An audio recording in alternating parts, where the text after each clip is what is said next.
Me preguntaba en esta época cuál es la apuesta de un psicoanalista. Y empecé pensando en el año en que vivimos esta pandemia, 2020, hace exactamente un siglo, también en el año 20, Freud escribía Más allá del principio de placer, donde él ahí articulaba en un contexto de guerra, como el que estamos viviendo hoy contra el virus, que algo no era posible de descarga, algo era imposible de representación psíquica, que muy bien situó como pulsión de muerte. 52 años después, Lacan dictaba su Seminario 20, también en un contexto de conmoción política, donde introduce la serie de los no hay, lo cual, entre otras consecuencias epistémicas, deriva en que el ser no es el cuerpo, sino que el cuerpo es ajeno, el cuerpo es otro. ¿No es evidencia de esto el hecho de que nuestro cuerpo podría estar incubando algo sin saberlo? Por empezar, habría que situar el concepto de pulsión de muerte en su relación con el goce. Éric Laurent el año pasado, a fin de año, vino a recibir su título honoris causa en la Universidad Nacional de Córdoba, y allí él nos decía que de la pulsión de muerte formulada por Freud, Lacan formula el concepto de goce. Goce es un concepto elegido por Lacan para captar algo de aquello designado por Freud como pulsión de vida y de muerte en un mismo término, para captar algo de padecimiento, satisfacción y principio de placer. De ahí que goce es opuesto a placer. El placer es todo lo que va del lado de la homeostasis, del equilibrio. Lo que va por fuera de eso rompe, nos despierta. Para el psicoanálisis hay algo que nunca cambia, que es invariante, inerte, de una vez y para siempre. Eso es el goce. Miller, en los paradigmas del goce, en el capítulo 13, esto está en la experiencia de lo real en la cura psicoanalítica, ahí dice que el goce es lo inmutable, lo estanco, porque corre por una vía distinta a la de lo simbólico. Eso no se ordena, no se puede tratar en función de hacerlo corresponder a lo que está bien. Se trata de otra satisfacción distinta a la del placer, que desciende de la pulsión de muerte. En Freud, en El problema económico del masoquismo, que es un texto de 1924, analizaba esta satisfacción que encontró en el dolor, como efecto de la mezcla de pulsiones, resultado de la excitación dolorosa que provoca un componente erótico, y lo denomina masoquismo moral. Como señala Miller, en un texto llamado La experiencia del dolor en psicoanálisis y medicina, que está en Revista Freudiana número 20, de Grañó y Arcarons, allí se lo cita Miller diciendo que el masoquismo es el nombre más freudiano del goce. Por eso me detuve en esto, ya que algo de este hacerse mal ha estado presente este año en nuestra civilización. Estoy de acuerdo con la lectura de Miquel Bassols en su texto Coronavirus, la ley de la naturaleza y lo real sin ley, publicado en el blog de Red Sadik de España, donde ahí él dice que esta pandemia nos demuestra lo real, bajo una modalidad de goce reservada en nuestra civilización, la tendencia a destruirnos y dejar paso a otras formas de existencia, ni siquiera de vida, porque un virus solo puede mantenerse activo, pero necesita un medio vivo para multiplicarse. Bastaría recordar cómo Venecia se reducía de personas y aumentaban la especie animal. Así que esta tendencia a destruirnos y dejar paso a otras formas de civilización está en el programa de nuestra civilización. Basta ver, si no, cómo importantes gobiernos decidían cómo destruir a otros compatriotas. Rusia, Estados Unidos, Brasil, Chile, el Reino Unido no tomaban medidas. Estaban convencidos de que iban a lograr la inmunidad contra el virus a costa de que se infectaran todos para que se generaran los anticuerpos, ¿verdad? Pero entregando la vida a algunos. Como bien lo indica Éric Laurent en su texto Coronavirus, el otro que no existe, y sus comités científicos, también de Red Sadik, esa es la teoría del rebaño. No van a parar la economía, entienden que eso sería peor. en verdad lo que empeora es lo que hay de goce allí. Dejan morir al cuerpo que no sirve, el del anciano, el que menos puede soportar, considerado un obstáculo que habría que reducir. Es cierto, nos peleamos para vivir. Los animales también se pelean, pero les falta la crueldad para ser casi humanos. Mariana Gómez, en un texto titulado Pandemia, hacer vivir y dejar morir, publicado en Crónicas, número 11/6, lanzada por Grama, ha señalado recientemente que la pulsión de muerte excede en nuestra civilización por el discurso de la hiperproductividad.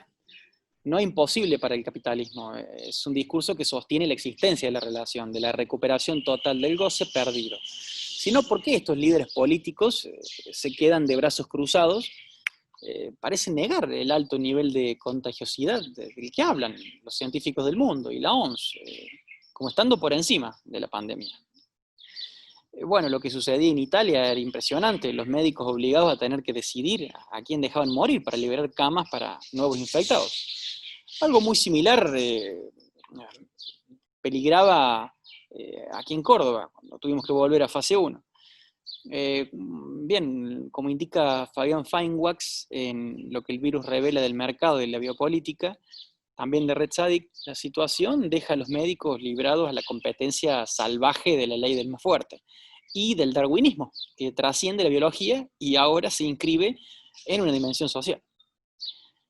Se trata de una carrera contra el reloj que emprenden los científicos más reconocidos del mundo. La genética y la matemática se combinan para producir generalizaciones porque no hay tiempo para detenerse. En tiempo récord hay que accionar. El ahorro del tiempo en el capitalismo está de la mano con la ciencia. Esto lo dice Eric Loran, que pone en peligro a la especie humana. Todo se reduce a la cifra, a la estadística, y eso se transfiere dudosamente al concepto cama. La cifra hoy es COVID-19. Y bien, se nos pide que no nos enfermemos todos al mismo tiempo. Qué pedido tan difícil, porque ¿cómo gobernar el tiempo del cuerpo cuando está tomado más que nunca por la pulsión? Entonces resulta un nuevo comandante, no es la ciencia, ni la religión, ni las fuerzas armadas, ni el poder político, tampoco el capitalismo, como bien lo indicaba Lacan en el seminario 16, cuando decía el poder está en otra parte. Bien, ahora parece que tampoco está en el capitalismo. El Papa decía el viernes 27 de marzo en la misa del Vaticano, estamos asustados y perdidos. Creo que este es el porvenir de una ilusión, como titula Freud a su gran artículo, que de ilusión lo tiene todo. La ciencia ha hecho creer que podíamos dominar cada vez más nuestro cuerpo. Es una estafa. La ecuación cuerpo-patria se vende fácilmente. Se muestra el cuerpo como fragmentos. Hoy somos más que nunca unos pulmones, que es el órgano de destino. Nos enfrentamos, pues, a la máxima inconsistencia del otro, y no solo el otro social. Lo que Lacan nombró como el matema ese de atachado nunca se vio mejor que en estos tiempos. Y Lacan lo demostró. Lacan demostró que el psicoanálisis es una herramienta para combatir lo real. En la conferencia La Tercera del año 1974, Lacan señala esta dirección de detener lo destructivo. El psicoanálisis tiene esta misión. Él dice así, textual: el advenimiento de lo real no depende para nada del analista. Su misión, la del analista, es hacerle la contra. Al fin y al cabo, lo real puede muy bien desfocarse, sobre todo desde que tiene el apoyo del discurso científico. Lo real adviene con autonomía, incluso con toda su potencia. Lo comprobamos, este virus sigue una ley insensata, un Das Ding, como gustaba llamarle Lacan, mudo, ciego y absoluto, sin reglas, porque no se ordena por el significante. La pandemia aparece entonces con toda su fuerza, pero en silencio, como es su forma de contagiarse, incluso en ausencia de cualquier signo médico observable. Es una pequeña máquina mortífera, es una expresión de Bassols, que encarna un real destructivo, que por más que haya sido nombrado COVID-19, no significa que se le conozca una legalidad, no tiene lugar en el ordenamiento significante. Al contrario, irrumpe en esa estructura y la quiebra por completo. Y esta es la cuestión, lo real. Es una palabra que se lee tanto en ciencias como en psicoanálisis, pero existen diferencias. Lo real para las neurociencias es la realidad observable en el escáner, en el microscopio, y objetivamente intervenida con fármacos. En cambio, lo real para el psicoanálisis es el lugar de la ausencia, entre representación y pulsión, donde se sitúa el sujeto del inconsciente. Lo que no cesa de no escribirse, lo imposible y que Lacan nombró como objeto A, eso es lo real para el psicoanálisis.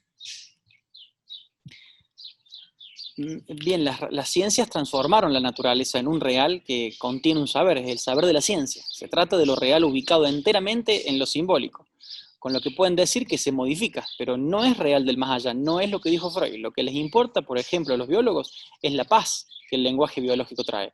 Trae la paz porque es impecable y ahí solo queda inclinarse a sus pies. Por eso la demostración biológica es una forma de dominación pacífica.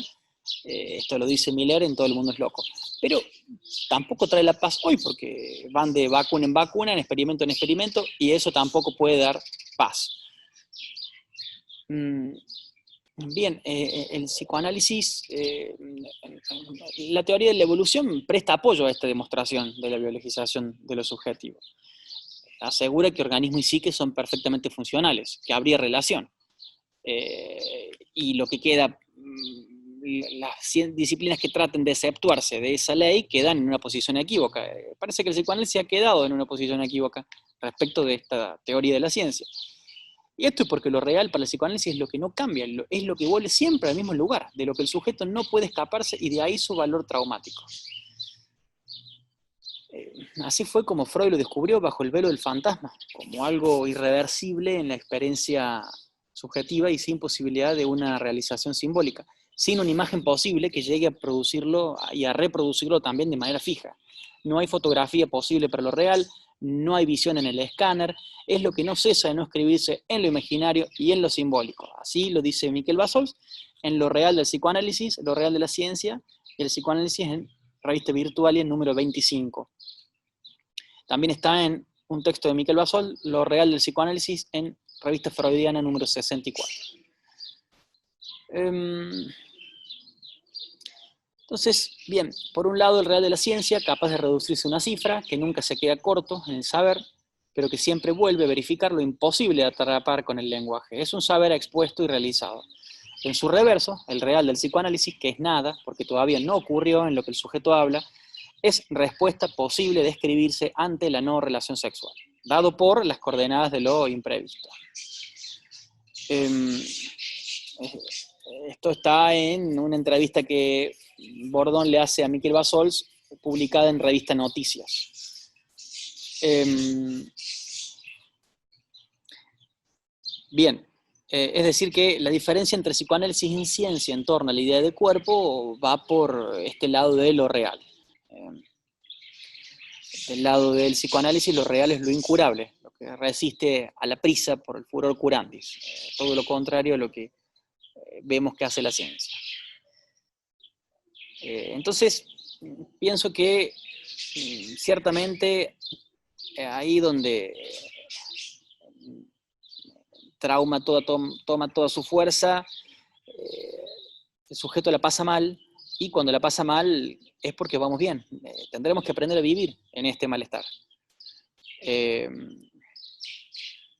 un momento para que el psicoanalista pueda ofrecerse más que nunca como el partener síntoma de un sujeto solo. Si el fantasma ha vacilado, tenemos que inventar cómo hacer arreglos con el propio agujero. Y el psicoanálisis puede tener un papel importante en eso. En momentos de tanta vivencia amenazante, donde hay que salir a la calle con barbijo, alcohol en gel en todos lados, con el virus biológico no se sabe dónde, una época de tanta protección, de tanto blindaje, podría ser oportuno descubrir en qué parte de esa protección está agujereada. Y en eso el psicoanálisis puede tener un papel importante. Para todos el barbijo, para todas las órdenes que regulan la sociedad, lo vemos en los protocolos que tenemos a diario, cada movimiento que hacemos con nuestro cuerpo, pero a cada uno cómo impacta en el cuerpo esa norma, cómo a cada uno le impacta el uso del barbijo, ahí el psicoanálisis puede ser útil. Bien, el psicoanálisis como tal, su práctica lleva a que ese sujeto pueda encontrar sus modos de dicha, decía Freud, sus modos de encuentro con alguna dimensión de felicidad, a su modo, de acuerdo a su más absoluta singularidad. No hay una fórmula para todos, no existe, es caso por caso, lo que a alguien le satisface no satisface a otro, no hay una satisfacción que valga para todos, salvo cuando se producen los fenómenos de masa ante los cuales el psicoanálisis se pone de frente. Entonces, lo que nos hace psicoanalistas es un privilegio que mantenemos. Y este privilegio es lo que yo propongo como la apuesta del psicoanálisis en esta pandemia. El privilegio es el de no saber a priori qué le conviene a un sujeto, con quién le conviene acostarse, qué le conviene estudiar. No sabemos a priori eso. Es el privilegio de habernos desembarazado de todo juicio previo. Muchas gracias.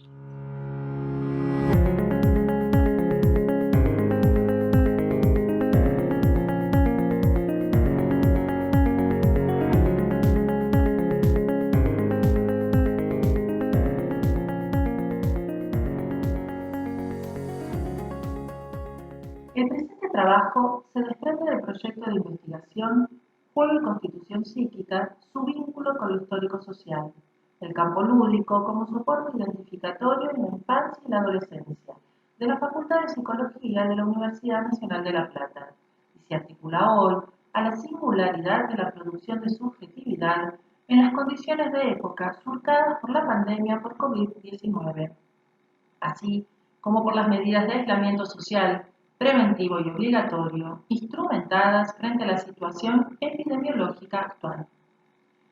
En función y como consecuencia de ello, nos proponemos delimitar y compartir algunos interrogantes suscitados por la modalidad de atención a distancia que se ha presentado como opción para dar continuidad a los tratamientos psicoterapéuticos. Modalidad de atención anclada en una ética comprometida con el paradigma de derechos sobre el que se sustenta la ley de salud mental. La investigación se dirige a indagar la modalidad de articulación que se produce entre los enunciados identificatorios ofrecidos por la cultura, que dan cuenta de y se sostienen en un espacio-tiempo singular, que entendemos son vehiculizados por las ofertas de juego propias de la época. Enunciados identificatorios que la misma propuesta de juego entonces transmite, al tiempo que en el despliegue de dicha escena constituye. Es decir, en el trabajo de investigación nos abocaremos a explorar al juego como escenario propicio para transmitir los enunciados identificatorios singulares de época, en tanto la oferta de juego a niños, niñas y adolescentes teorizamos lleva la marca de los tiempos. Ahora bien, el espacio clínico es puesto en cuestión, interrogado en sus fundamentos a partir de las problemáticas contemporáneas y de emergencia de las modificaciones que la declaración de la pandemia por el COVID-19 impuso a la continuidad de proyectos, de ritmos, de hábitos y de dispositivos de abordaje del padecimiento subjetivo. Así, surgen preguntas en torno a disrupción, irrupción, términos que circulan con preponderancia, ligados al traumatismo, desvalimiento, indefensión y desamparo, e interrogantes en torno a la materia y el recurso virtual para la práctica analítica.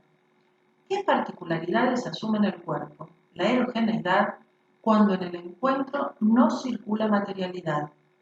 En la lógica conectiva, ¿qué lugar asumen la mirada, la voz, la palabra, cuando todos ellos producen efectos en el cuerpo?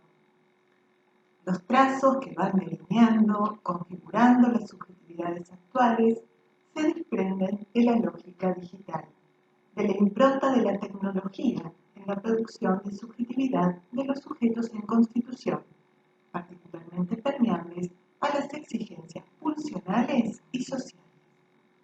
Ahora bien, atravesamos un momento histórico-social en el que prima la realidad virtual, porque la realidad material, fáctica, nos ha confinado, expulsado de los ámbitos y espacios conocidos, de juegos compartidos, de trabajo y estudio. La doble vertiente del confinamiento, tal como planteamos, la existencia de la pandemia y la declaración del aislamiento social, preventivo y obligatorio como medida de cuidado comunitario frente a esta situación epidemiológica, provocan efectos sobre las subjetividades, en particular las subjetividades de niños, niñas y adolescentes afectados. A su vez, la práctica analítica desplegada en estos tiempos hace uso de los medios virtuales.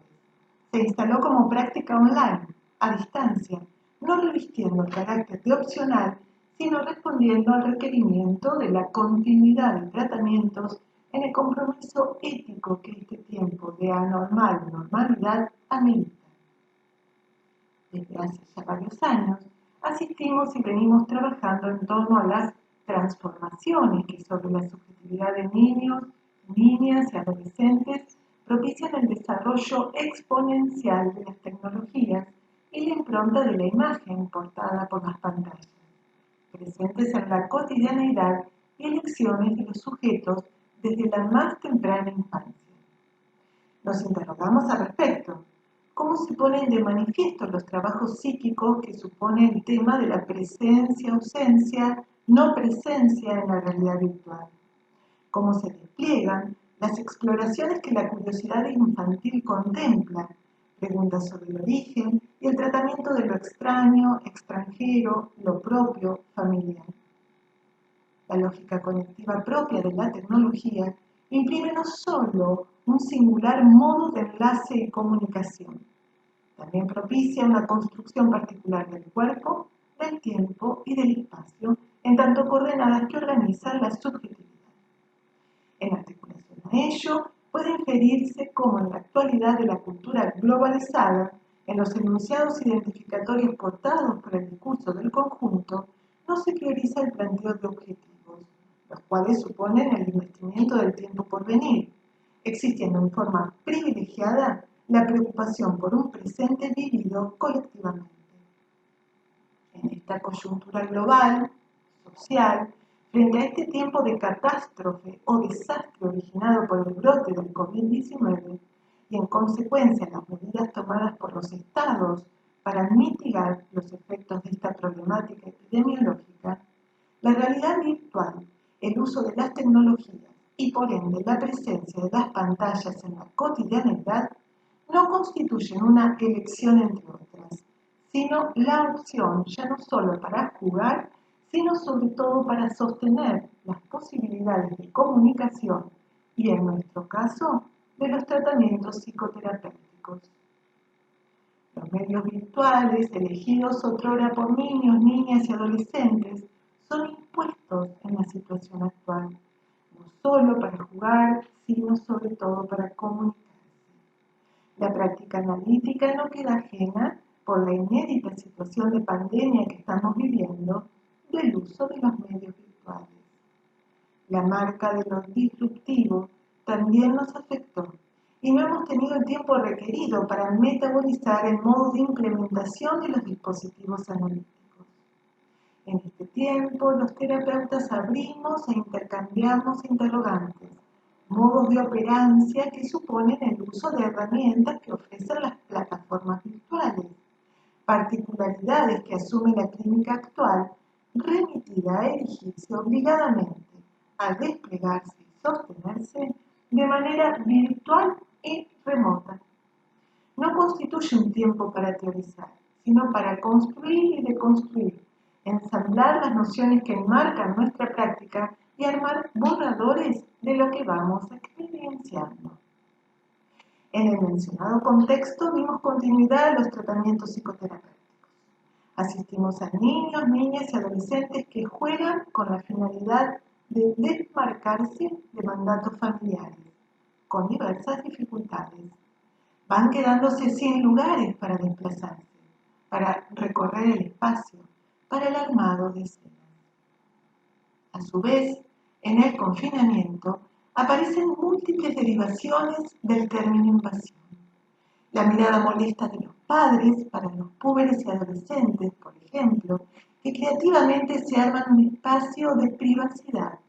Las modalidades y horarios elegidos para el intercambio entre pares dan cuenta de la existencia de movimientos exogámicos creativos en el adulto.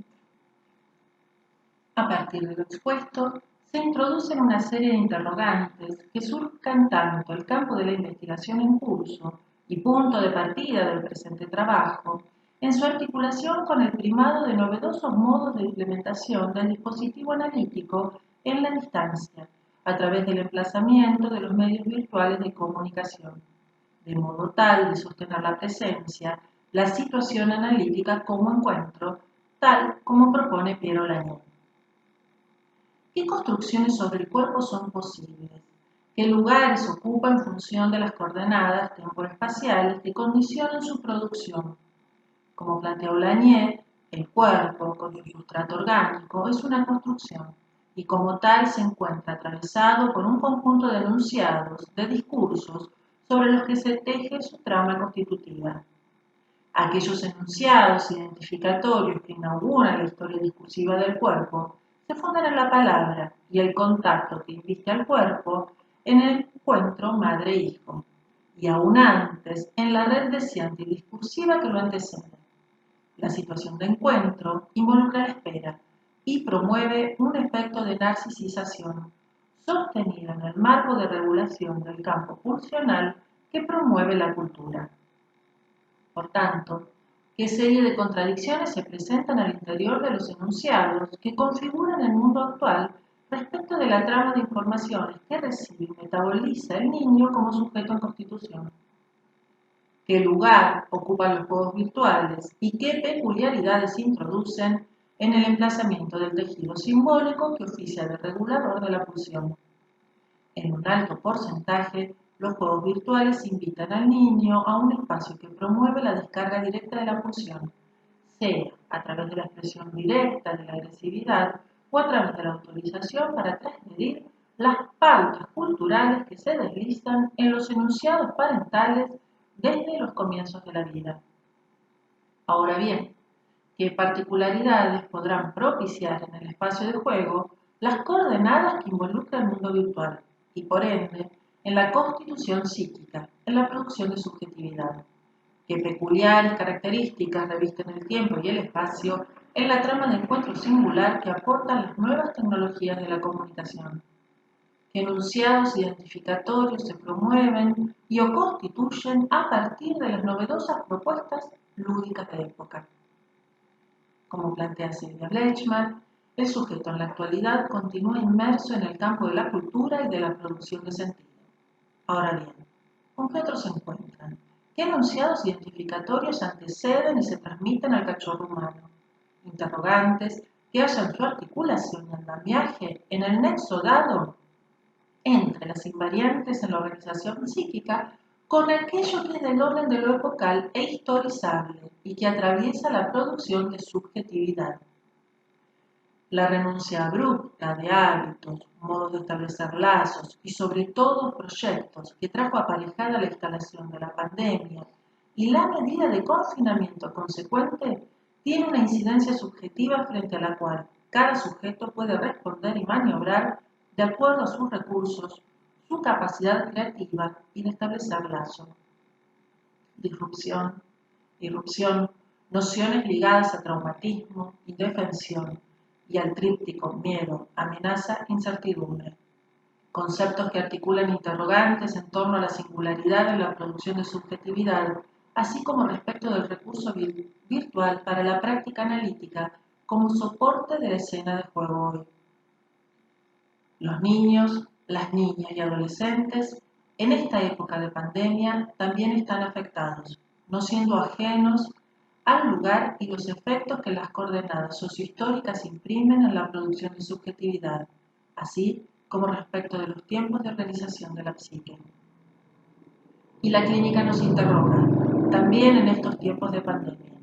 Nos convoca a la revisión de nuestras construcciones teóricas y a soportar un tiempo de pausa para avanzar en nuestros desarrollos conceptuales, al modo de una transición en la que seguimos interviniendo, asegurando una presencia, la continuidad de un lazo y un espacio de intercambio, abierto singularmente a un trabajo de interrogación. Interrogantes entonces que contemplan la singularidad de la época, tanto en la producción de subjetividad como en la huella que imprimen en el encuadre analítico e introducen un tiempo de espera frente a la tentación del cierre conceptual. Interrogantes que atraviesan y marcan la singularidad de los encuentros hasta tanto el otro de su respuesta.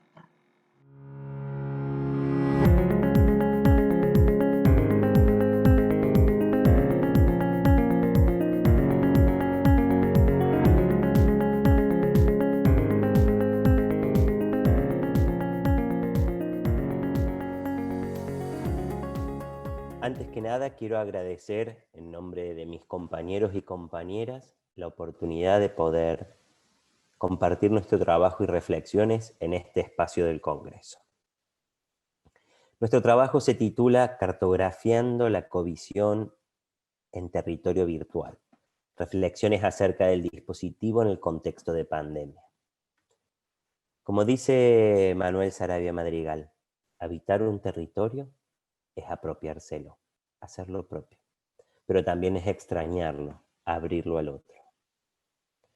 Las autoras y autores del presente trabajo somos María Soledad Graglia, María Cecilia Petit, Francisco José Rapela, Rodrigo José Rapela, María Leticia de Bortoli y Javier Vélez, quien les habla. Somos un grupo de profesionales con trayectorias y experiencias diferentes relacionadas al psicoanálisis, que a finales de 2017 decidimos comenzar a revisar nuestra práctica clínica en un espacio grupal, apostando a un dispositivo sin una figura de autoridad que nos dirigiese. La tarea que nos convoca en cada uno de nuestros encuentros consiste en compartir material clínico proveniente de nuestras prácticas individuales e intercambiar libremente los pareceres y sentires que nos provocan. Después de un tiempo trabajando juntos y con una claridad cada vez mayor sobre la existencia de una matriz común y una confianza creciente, nos dimos a la tarea de pensar y escribir sobre el trabajo que veníamos realizando.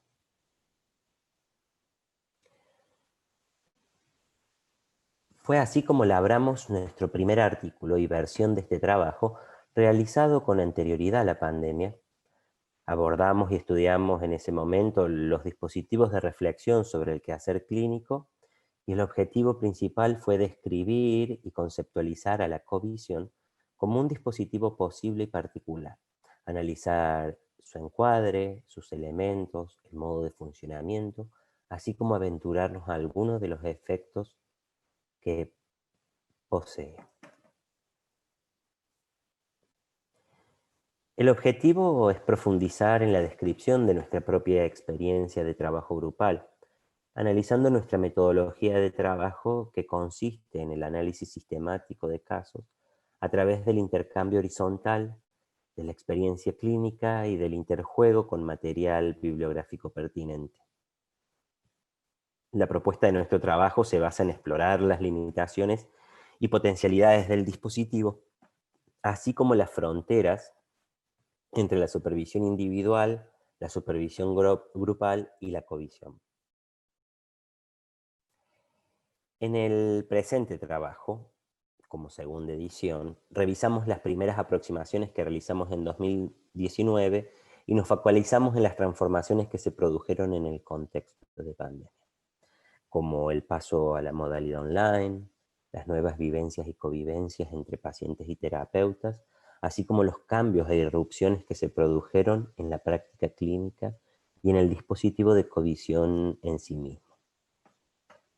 Cartografiar en este territorio nos convoca por lo inédito, novedoso y vertiginoso del escenario, y nos conduce a conclusiones sobre el alcance y los efectos de la covisión virtual en sí misma, que tiene sobre la pensabilidad, el estilo de los terapeutas y su ejercicio profesional. Elegimos la metodología de cartografiar el dispositivo por sus ventajas en la objetivación de elementos, muchas veces olvidados en el campo psicoterapéutico, y reforzamos nuestro interés en el mismo por la potencialidad esclarecedora de estos nuevos escenarios. Nuestra metodología, a manera de aproximación cartográfica, se debe en gran medida por la sensación de explorar un territorio nuevo, acompañada del entusiasmo con el que vivimos los encuentros que imprimen al trabajo una frescura y espontaneidad propia del jugar, como dice Rodolfo. Utilizamos las notas y grabaciones que tomamos en cada encuentro como material de base para seguir el proceso de delimitación espacio-temporal y vincular del dispositivo de covisión. Realizamos una búsqueda bibliográfica sobre el tema y analizamos a la luz de los conceptos principales las características diferenciales del dispositivo y su pertinencia.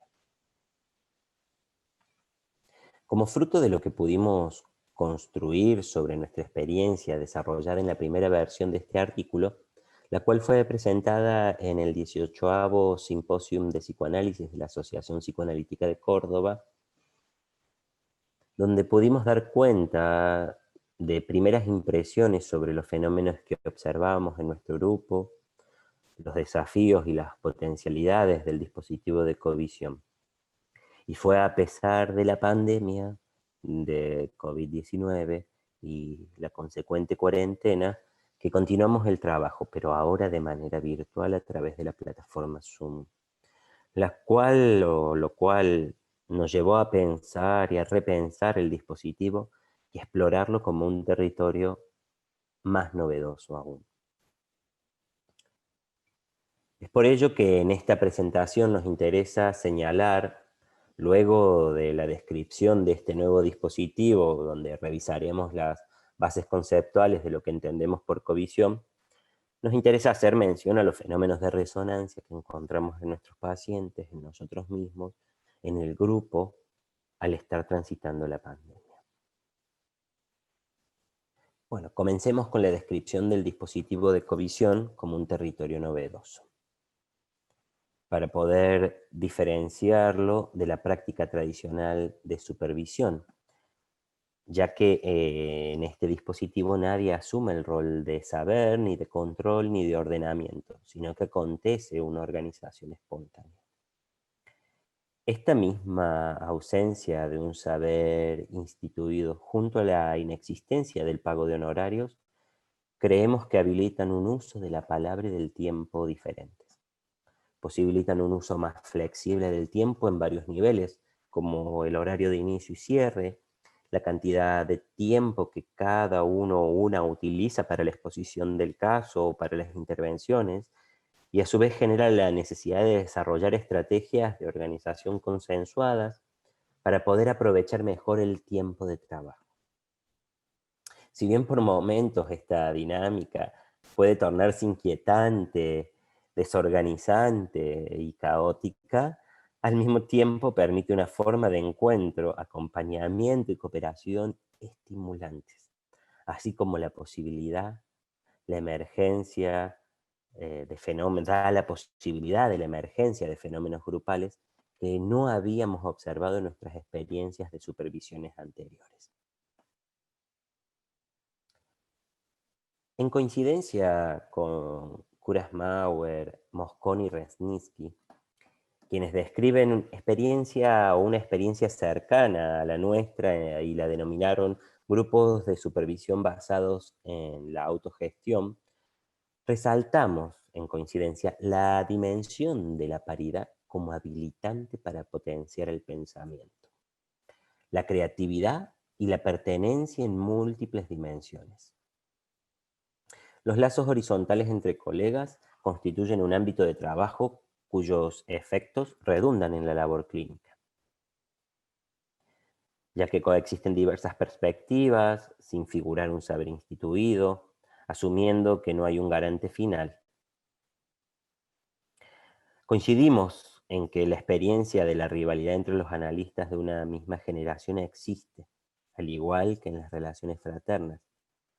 Y si se logra superar dicha dificultad, se habilita la hospitalidad, lo que da paso a una visión más amplia del material clínico, a lo lúdico y a nuevos descubrimientos, creando un lazo de apoyaturas múltiples de contención y sostén.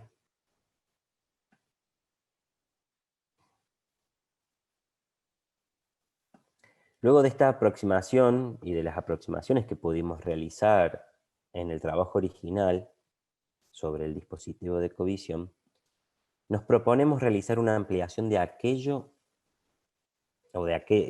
ampliar la exploración sobre los fenómenos individuales y grupales emergentes, pero ahora a la luz de este nuevo escenario. Si bien algunos de nosotros y nosotras habíamos tenido experiencias de trabajo online, se trataba de un contexto diferente, en el marco de un acuerdo con él o la paciente, primando la decisión consensuada sobre la virtualidad o lo online, y no de una manera impuesta a partir del aislamiento.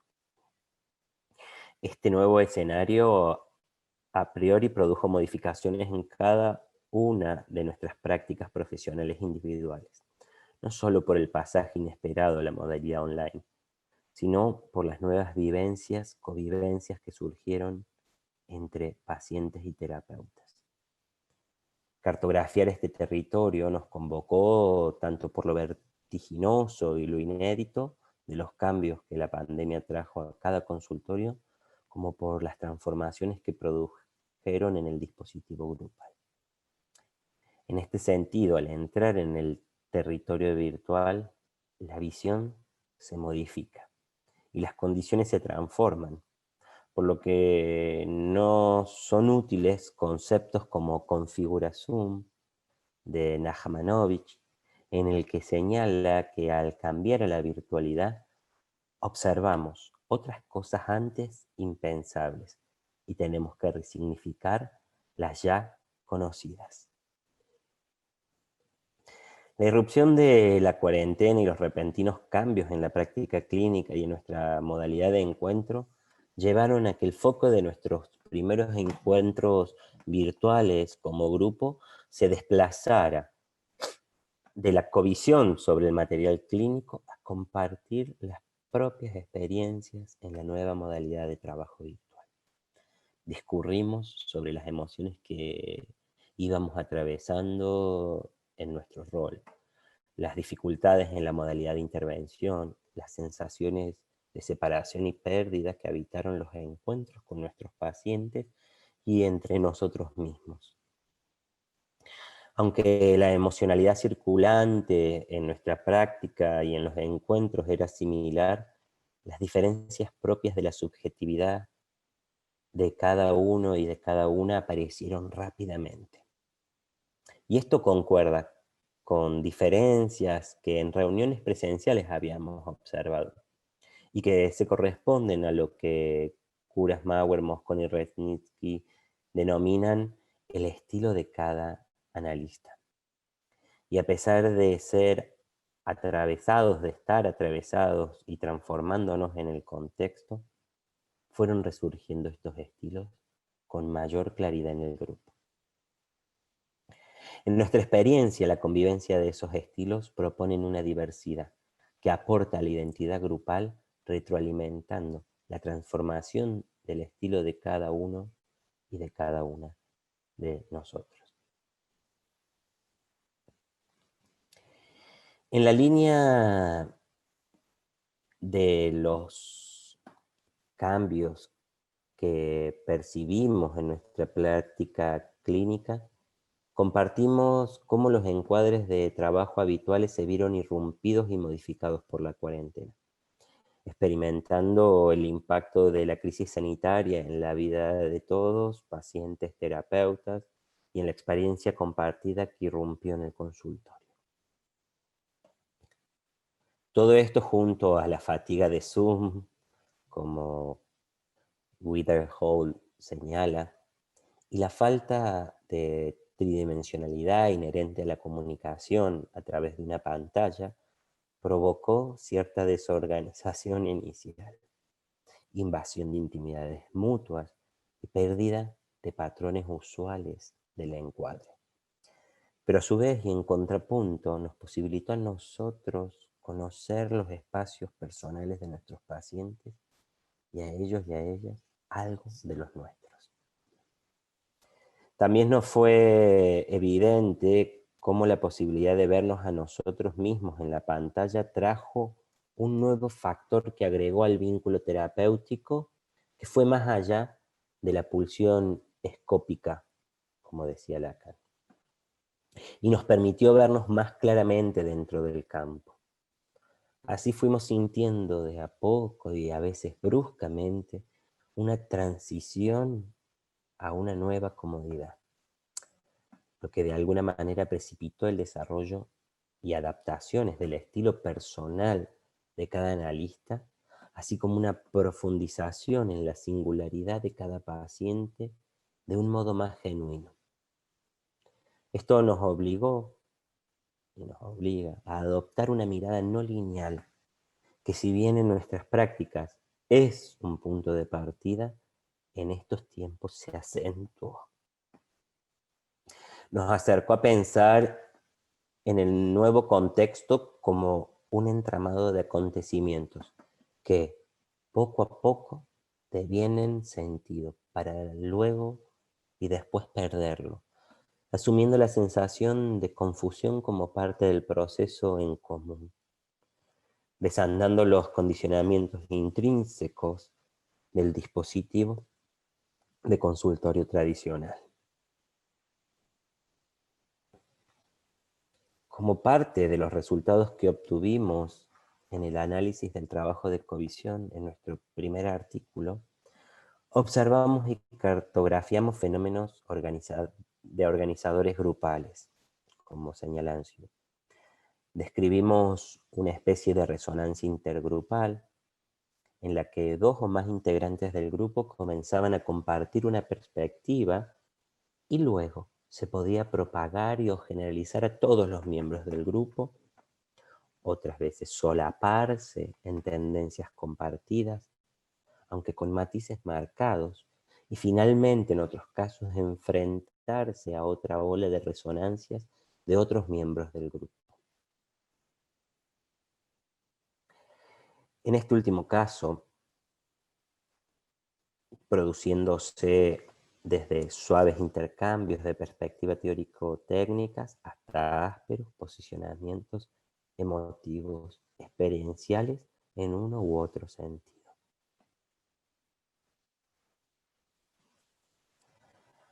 Aventurarnos a posibles explicaciones sobre la intensidad de la tensión del intercambio, que podría estar relacionada al caso que se trabaja y a otros fenómenos que genera la grupalidad, como el impacto emocional en resonancia y el uso eventualmente excesivo de evacuaciones y proyecciones, como señalan Baños, Courtauld, Giorgi, Rappel y Reina, ¿sí?, en Grupo Sigma.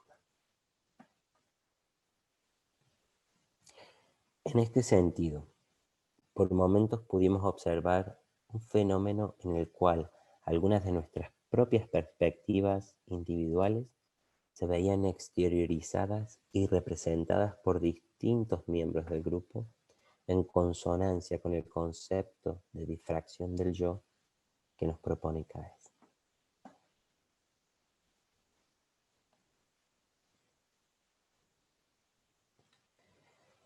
Si bien con este dispositivo encontramos que cada encuentro promueve la ruptura o la salida de un orden lineal establecido y nos introduce, a veces de a poco y a veces de a golpe, en un desorden que podríamos denominar caos, es allí donde podemos encontrar la potencialidad del caos, como dice Nachmanovic.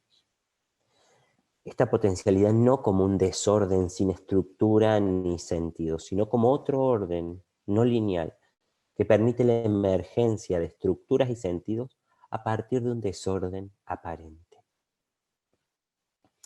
Para sostenernos en la complejidad que implica la tolerancia a la alteridad, a la diferencia y a la incertidumbre, donde no hay una palabra organizadora que simplifique, se vuelve necesario desplegar una función sintetizadora en tanto efecto subjetivo de la cuestión. Esta función es la que hemos venido estudiando, ¿sí?, y desarrollamos en nuestro primer artículo. Ampliando las observaciones que hicimos antes en un tiempo y un espacio relativamente conocidos, revisamos nuestra tarea ahora con una nueva horizontalidad, inmersos en el caos que el contexto de pandemia nos provoca, en donde todos estamos en cuarentena y la situación nos atraviesa a todos. Incluso vimos cómo las ansiedades de extinción se hacían tangibles a un nivel global, propiciando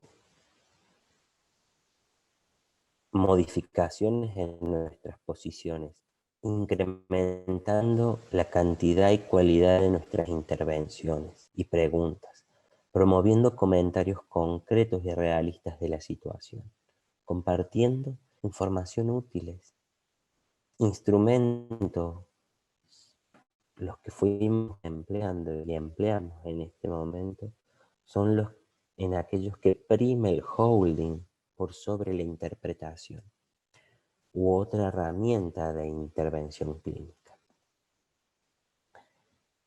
La vivencia y convivencia entre pacientes y terapeutas, nuestra experiencia como grupo en estos tiempos nos provocó disociación, conmoción, confusión, perplejidad, angustia señal, angustias de muerte, de castración, transitando algunas de las emociones que habitan el territorio de la clínica actual. Saraya Madrigal, en el artículo de Nachmanovich, dice: habitar un territorio es apropiárselo, hacerlo propio, pero también es extrañarlo, abrirlo al otro, incorporarlo al juego de los signos de apropiación y extrañamiento.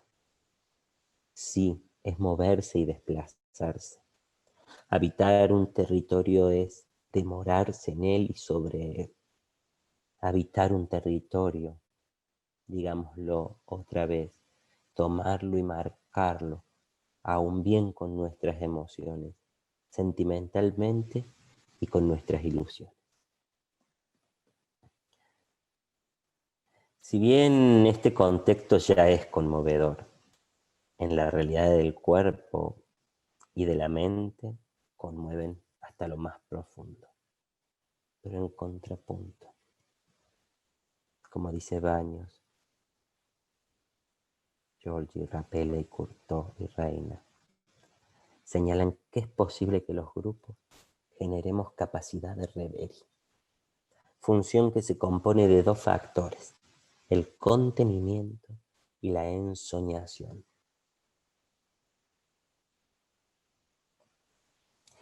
En este sentido, quizás uno de los frutos de nuestra experiencia y aproximaciones iniciales al análisis de los grupos de covisión fue la riqueza del poder compartir libremente sensaciones, emociones y vivencias que nos genera la práctica clínica con nuestros pacientes, y comprobamos que la grupalidad nos brinda la posibilidad de poner perspectiva a las ansiedades y mitigar el sentimiento de culpa frente a las fallas inevitables de nuestra tarea. Quizás el impacto emocional expresado en resonancia en los diversos miembros del grupo, la capacidad del grupo para contener y ayudar a nacer ideas, pensamientos y mitos, la libertad para expresarse de otra manera o experimentada en la paridad, horizontalidad, contribuyan también a metabolizar los residuos emocionales que nos deja el trabajo con el conflicto y el sufrimiento hoy.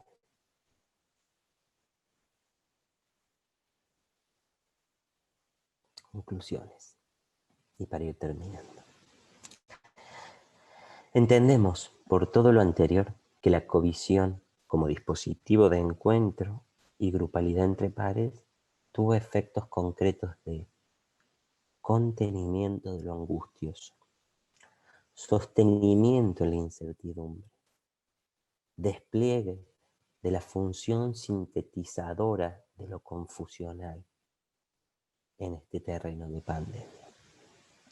La grupalidad se articuló en el caos, brindando potencialidad al alcance del quehacer clínico de cada uno de nosotros como integrante de este grupo.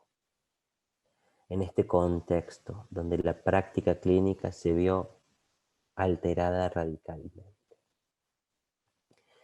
La ausencia de una autoridad única intergrupal sirvió como caja de resonancia de la falta de autoridad global frente a la pandemia.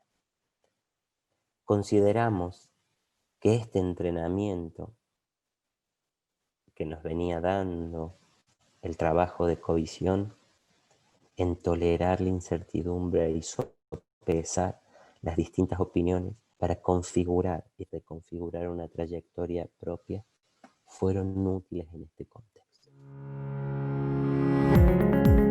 Es nuestra intención proponer estas líneas de trabajo como cartografiar,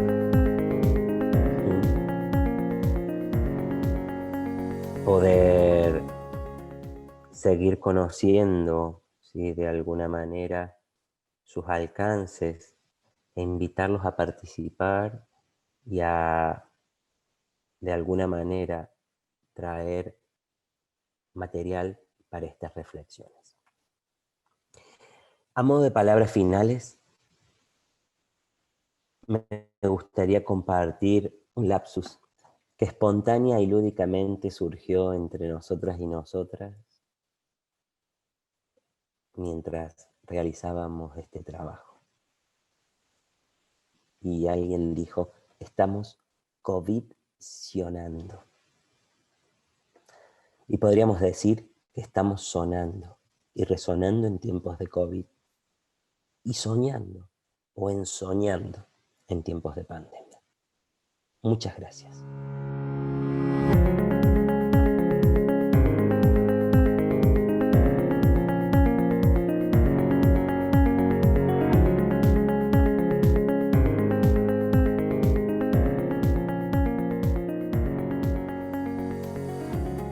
Bienvenidos a todos y todas a esta presentación de esta investigación exploratoria que hemos realizado del test de Rorschach, ¿sí? La investigación se llama Administración remota de la prueba de Rorschach en tiempos de pandemia, y el equipo de cátedra, el equipo de investigación, disculpen, está formado por la magíster Mónica Suave, especialista Silvia Verónica Mucio, la licenciada María Giraudo, licenciada Analia Racino, que es quien les habla, licenciada Valentina Rubiolo, Camila Carnero y Vanessa Aparicio, ¿sí? Con este equipo de investigación venimos trabajando ya hace algún tiempo sobre las respuestas populares del test de Rorschach en una muestra contemporánea de Córdoba Capital. Y bueno, dado el contexto al cual nos hemos enfrentado este año 2020, de pandemia y confinamiento obligatorio, hemos encontrado un límite para aplicar el test de forma presencial y seguir con la investigación tal como se había planteado en un principio. Entonces el equipo decide hacer un pequeño ajuste en sus objetivos y comenzar a explorar las características del test administrado por vía virtual, digamos por vía remota, a través de los dispositivos tecnológicos que se están utilizando para la aplicación del mismo, ¿sí?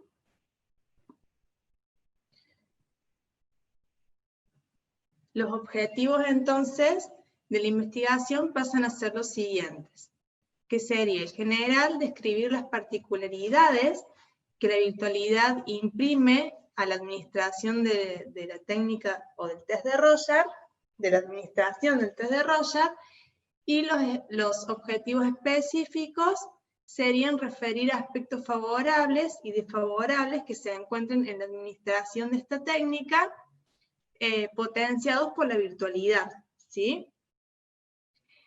Y para seguir de algún modo manteniendo el nexo con la investigación anterior tal cual se había planteado la investigación original, también proponemos comparar las populares obtenidas en el muestreo virtual con el porcentaje de populares esperables y las resultantes del muestreo presencial, para ver si hay algún tipo de modificación en las respuestas populares entre una muestra virtual y una muestra presencial.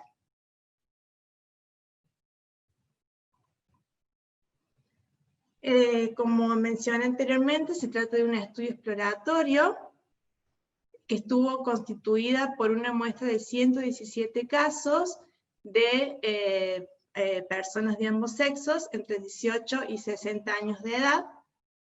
A cada participante se administraba de modo remoto, es decir, por vía internet y videollamada, una entrevista, el test de la figura humana y el test de Roger. Para hacer esta implementación del test de Roger vía virtual, tuvimos que realizar algunas modificaciones para la administración de la técnica, ¿no? Algunas adaptaciones, mejor dicho. En primer lugar, se constituyó la necesidad de realizar un contrato de confidencialidad por parte de los administradores del test, que debían presentar previamente a comenzar con la administración del test. Todo esto se hizo de forma virtual, tenían que firmarlo digitalmente y enviarlo a una casilla especial diseñada o creada para el fin de la investigación. Y el segundo aspecto importante que se tuvo en cuenta con respecto a las cuestiones éticas es el tema del consentimiento informado, el cual también debía ser firmado por la persona que iba a hacer el test, o sea, el entrevistado, por decir. También debía firmar virtualmente o de forma digital y enviar ese papel vía mail antes de empezar con la administración. Este es un ejemplo del modelo que utilizamos para el contrato de confidencialidad, y este sería un modelo de consentimiento informado.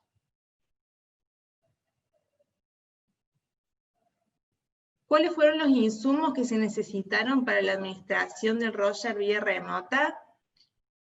Nosotros lo que pedimos es que sea aplicada a través de alguna aplicación o programa de videoconferencia, ya sea Zoom, Meet, Skype.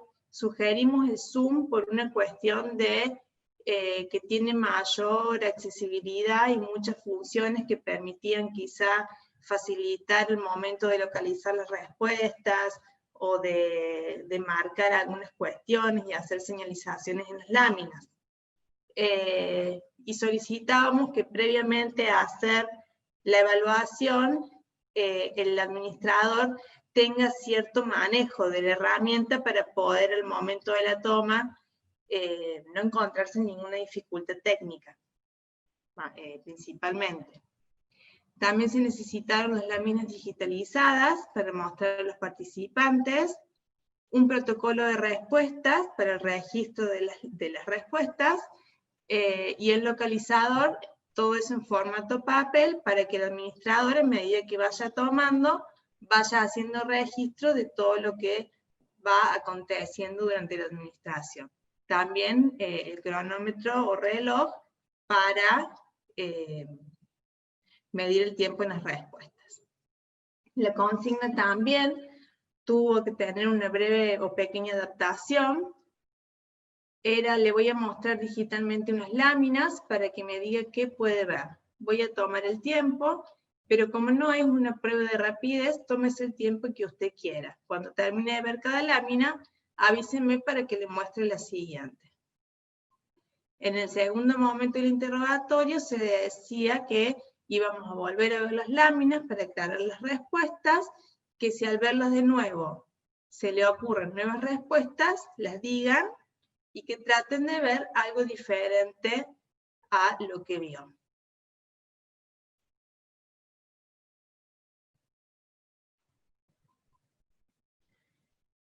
Bueno, estos son un poco los elementos o recursos que tenían que tener, y conocimientos, un buen manejo de la computadora o notebook, lo que decíamos anteriormente, conocimiento del programa que se iba a usar para la aplicación. Básicamente esas eran las dos cuestiones más importantes a tener en cuenta. Al finalizar la actividad, cada entrevistador debía mandar a la casilla de investigación el consentimiento informado firmado, la entrevista transcripta en computadora, foto del test de figura humana, ¿sí? Ambas, protocolo de respuestas transcripto a computadora, localizador, y les pedíamos una pequeña reflexión acerca del rol en la administración del Royar y de su experiencia con la virtualidad, expresando allí aquellos aspectos favorables y desfavorables que cada uno encontró en la aplicación. Esto de 117 protocolos. Y al momento de evaluar, estas reflexiones que se hicieron, este análisis que cada entrevistador o administrador hizo de esta tarea, nos encontramos con como tres grandes ejes, si se quiere, donde se podían ver las mayores dificultades, que eran, por un lado, aquellas vinculadas a los recursos tecnológicos propiamente, o que había poca familiaridad con los recursos tecnológicos de parte a veces de los entrevistadores o a veces de parte de la persona que estaba haciendo la técnica también. Interrupción en la conexión a internet, baja calidad de audio o imagen, ¿sí? Que la imagen estaba pixelada, o delay en la comunicación, ese tipo de dificultades más bien técnicas.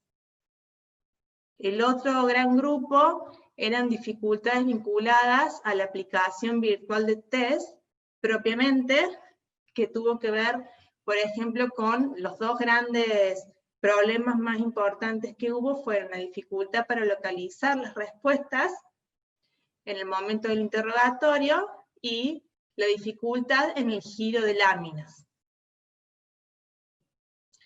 Y la otra cuestión que apareció de forma muy recurrente era dificultades durante el proceso de la toma relacionadas con las limitaciones, sobre todo, que presenta la virtualidad para ver aspectos de la conducta o ver la conducta global del entrevistado al momento de hacer el test, ¿sí? Ese fue el elemento por ahí más importante que se tuvo en cuenta, o lo que más apareció como un aspecto a tener en cuenta. Cierta fatiga en el evaluado, que tenía que ver con que a veces algunos planteaban que llegado ya las últimas láminas, notaban cierto ya desgaste y desinterés para señalar las respuestas, para explicar de dónde se vieron, para enviar la información después, para sacar las fotos, para todo este proceso y trabajo extra que requiere hacer esto a distancia, ¿no? Y algunas otras personas encontraron dificultades en el encuadre porque a veces tanto entrevistadores como entrevistados no requieren de un espacio privado, cerrado, en silencio, con buena conexión, donde poder hacer la prueba de forma cómoda, y dificultades para establecer un buen vínculo, que quizá estaba limitado por esta cuestión de la virtualidad. Bueno, esto es un poco un resumen de lo que veníamos trabajando, un resumen de lo que veníamos hablando anteriormente. Por una parte, los recursos tecnológicos, la dificultad más importante fue la falta de familiaridad con los mismos, como decimos anteriormente, no solamente con respecto al manejo de la computadora, sino a veces también con respecto al manejo de los programas para hacer la evaluación, ¿no? El Zoom, el Meet, o la videollamada, o enviar una foto, bueno, todas esas cuestiones que hay gente que tiene más facilidad y conocimiento que otras, ¿no? Con las cuestiones técnicas, los dos mayores inconvenientes se presentaron con la limitación para producir el giro espontáneo de lámina, que la virtualidad no lo provee, porque al no tener el evaluado de las láminas en la mano, no se produce el giro espontáneo, sino que tiene que ser o solicitado, o en todo caso, sugerido por el entrevistado. Y la dificultad para localizar las respuestas en las láminas. Y en el proceso de la toma, como dijimos también, las limitaciones para valorar los aspectos generales de la conducta, esta fatiga en el evaluado durante la administración y también a posteriori con todos los pasos que tenían que hacer para enviar el material, y las dificultades para establecer un buen vínculo.